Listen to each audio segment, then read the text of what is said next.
Previously on Barbell Motors. Finally came in. The Flex Z's. So this is what came with the kit.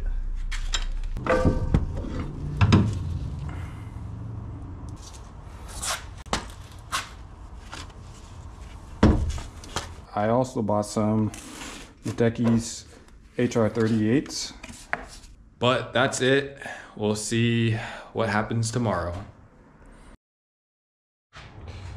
Alright, so it's the morning of the next day, and I realized the car is way too low. I tried taking it out just to go to the gym, and I literally could not leave the complex. It was just scraping nonstop. So what I'm gonna do is I'm gonna try raising the front an inch or so, maybe 2. And I'll just leave the back for now and see how that goes. And if needed, I'll just raise it another inch, both front and back, so we're not scraping as much. All right. Like it is tucked.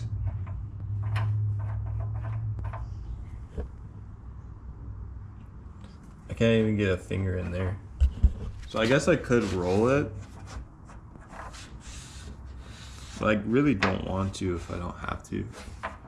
So I'm just gonna raise it for now. And I don't think it needs to be this low, honestly.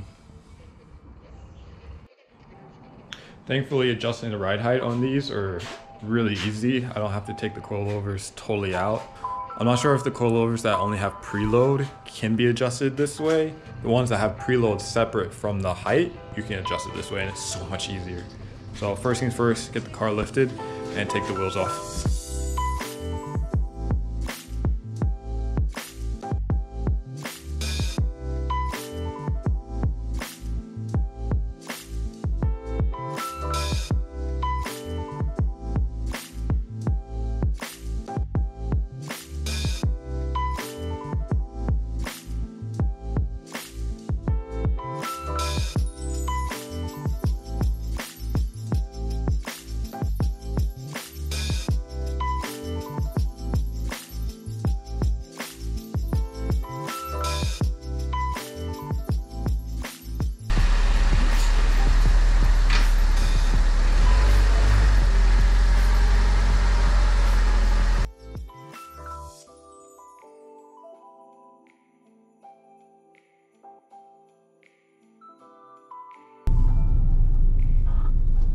Alright, so we're out in the Civic with the new coilovers installed. Just gonna test it. There's some windy roads coming up, so it should be a good test in the Civic.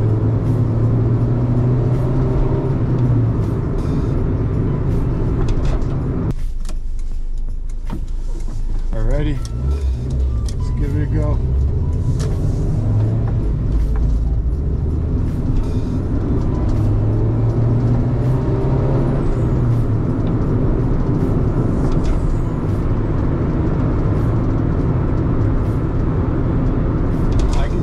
Feel the bumps a lot more, that's for sure.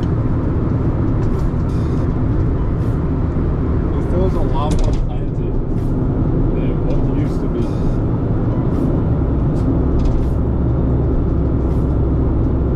It's like a lot less body roll. Still some there, but that can always be worked out. These roads aren't crazy windy.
definitely gonna have to roll those fenders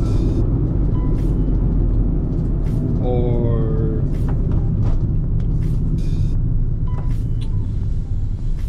lift the car up.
Fender being hit, I assume. Yikes. Yeah, that needs to be rolled ASAP.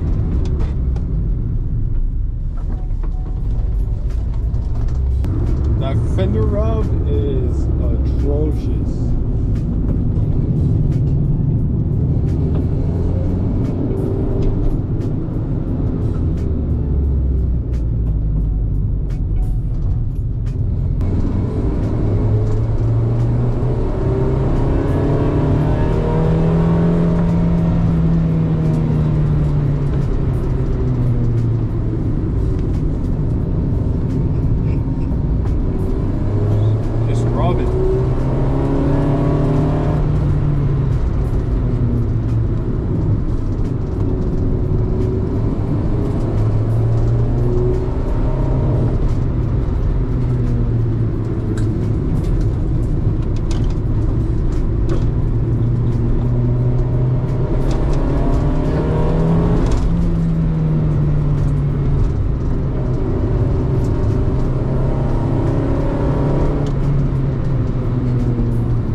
I ended up getting the RPF ones, which are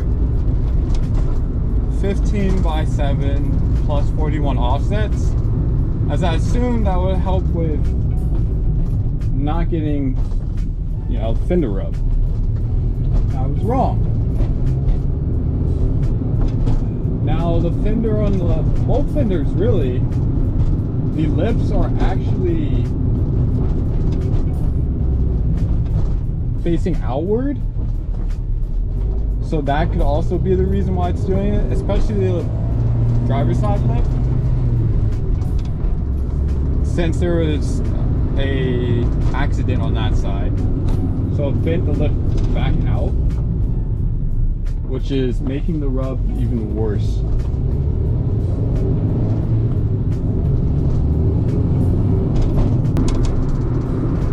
The bushings are also not doing great. They need to be replaced soon. I thought they would be decent enough for 120,000 miles, but when I was doing the coilovers, I was trying to torque them, I could see that the bushings were just ripping. So I probably need to do, I don't even probably, I definitely need to do bushings all around.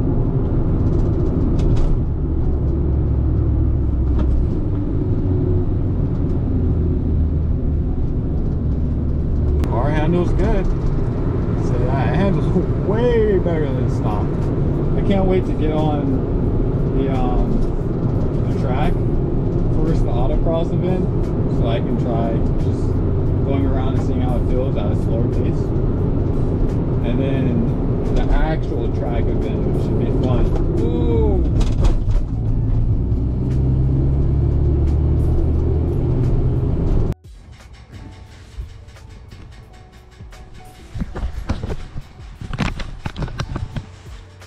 All right, so we're back in the garage after the little test run, and I just want to show a little bit of the aftermath. It really hasn't been anything crazy. From the drive, it's obvious that the fenders are rubbing, so you can see that. This side's not too bad because it has this rubber piece right here, rubber trimming, which helps it from, you know, really damaging the wheel. The other side, I'm a little bit more worried about. You can tell it's cutting into the wheel.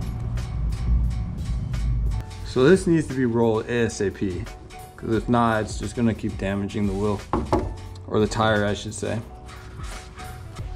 Other than that, the suspension's pretty solid. It's just getting those fenders rolled and giving it an actual test drive at the track. So look forward to that. See you guys on the next one.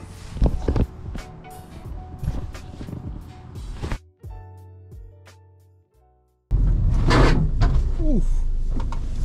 Oh, I forgot how low this car is.